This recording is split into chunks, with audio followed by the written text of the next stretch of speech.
Good evening, everybody. Welcome to Bugbears and Brews. And for those that don't know me, my name is Brian. So my wife is out doing some holiday shopping on Black Friday, Thursday, Thanksgiving night with some friends. So I figured, you know what? I'm going to have a desserty beer. Why not talk about this desserty beer? So we're going to be talking about the Spiced Winter Ale from Northern Brewer.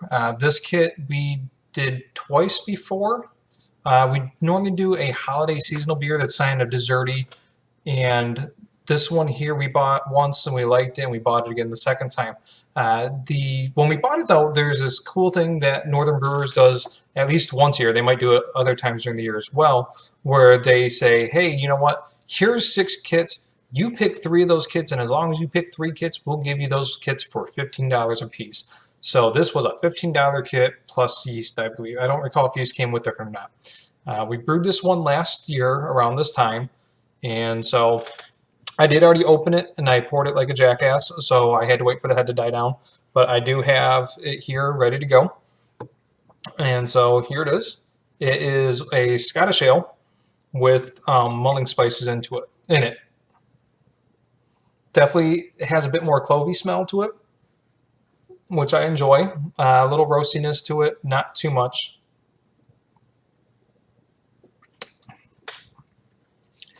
And reading the recipe or reading the description of this beer, they say it's a sweeter beer.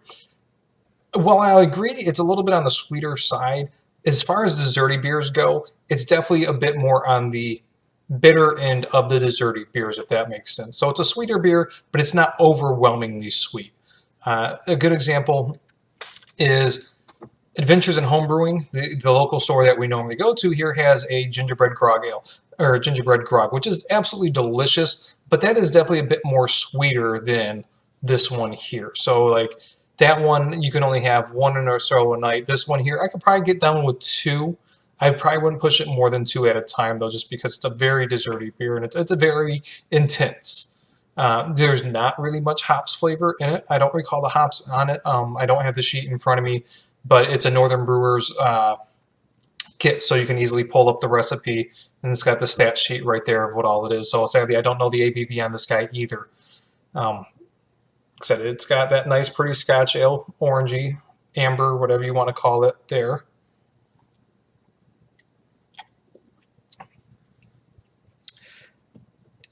It's a good holiday beer. Would I drink it year-round? No. That's why I probably have some left over from last year. We tend to give a couple of them out during gifts, and I have probably 10 or so left from the previous year, maybe not even that many, which is good because our holiday beer this year did not turn out. We had an infection somewhere in our system, and so we had several bottle bombs go off, and with that, we just said, you know what, we got bottle bombs, we got infections, let's go ahead and just dump the batch and clean it out. It was bad. You pop the top on one of them, and it was like a fountain. So we're working on replacing all that stuff, but that's a different story. Looking at this beer, it doesn't sit, I shouldn't say looking at, drinking it, it doesn't sit really heavy on the stomach. It's not quite medium body. I'd say it's a little bit lighter than medium, but I would say it's a heavy light to a very light medium body beer. It doesn't really sit hard on the stomach there, which is good for a dessert beer, I think, because if you do a dessert beer and it sits really heavy, it's like you just started that meal that you finished a few minutes ago, so it's doubling on how full you feel. And so, you know, having a little bit thinner of a dessert beer, it makes me really happy. I will say some people might wince and when you talk about a dessert beer or a spiced beer. I definitely would point them out though that this is not a flavored beer; it's a spiced beer. There's no artificial flavors or anything like that. They give you a mulling spice packet, I believe is what it is, and they say here it is, toss it in. So this is all flavored via spices. That being said, I will say that the flavor has mellowed out a little bit since last year when I drank it. I'm guessing that's probably because the spices might have, whatever was in there might have settled down to the bottom. And while that might permeate still there, since I didn't shake it up or anything like that because I'm not a crazy asshole, it might have just lost a little bit of flavor. I'm not saying that there's not spicy. There's still a lot of rich spiciness in it, but just not as much as I thought there was last year at this time. Then again, it's been a while since I had this beer, so maybe I'm just misremembering it. Mm. Definitely very pleasing on the nose. Reminds me a lot of you pop this one, you take a sip, and it's holiday time is what it reeks. I mean, I'm not sure what all's in mulling spice, but to me, immediately I get a strong hit of clove. And having that clove is a bit different than having like the gingerbread one that we've done before, which was a bit more all spicy gingerbread type flavor. With this one, I get a lot of clove. For me, I don't know. Clove just it seems to be a little bit more. I don't want to say bitter, but a little more. I can't even describe how clove is to me versus like allspice and cinnamon and nutmeg and all that kind of stuff. There, it's just got this kind of nice mellow flavor where the others make it feel a bit more upbeat and peppy, which is good. But to me, the clove is just kind of really relaxing time.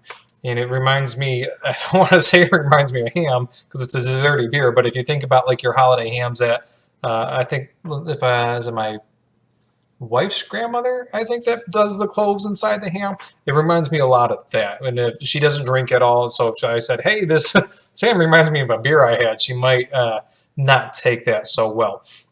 So I'm going to go ahead and sign off, enjoy the rest of my holiday beer, pour the rest of it in here now that I'm done pouring it like a jackass. Let me know, though, if you guys have any favorite holiday beers. I have not had any commercial holiday beers that I know of. I might have way back in the day, but if so, they slipped through my mind. So if there's a holiday beer that you like to hand out or like to just kick back and drink, or it doesn't even have to be holiday, desserty beers in general.